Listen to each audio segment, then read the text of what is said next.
వర్షం క్లైమేట్ని కూల్ చేసింది కదా అని నా బాడీని అలాగే కూల్ చేసుకోవటానికి ఐస్ క్రీమ్ తినడానికి బయలుదేరా అండి. కాకినాడలో ఐస్ క్రీమ్ అనగానే గుర్తొచ్చేది ఏమిటి? జేఎన్టీయూ ఆపోజిట్లో ఉన్న మన క్రీమ్ స్టోన్.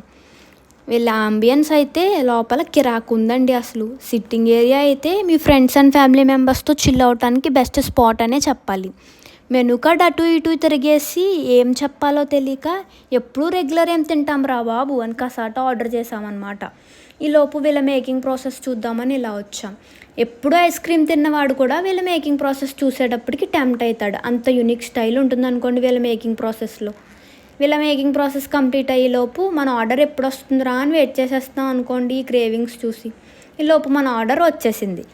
వచ్చిన వెంటనే నిమిషం కూడా లేట్ చేయకుండా అంతా కానిచ్చేసి, అంతా అంటే నేను ఒకదాన్నే తిన్నాను అనుకుంటారేమో, అన్నీ కొంచెం కొంచెం ట్రై చేసి టేస్ట్ అయితే ఒకటి మించి ఒకటి ఉన్నాయనండి. సైనింగ్ ఆఫ్ మీ హ్యామ్.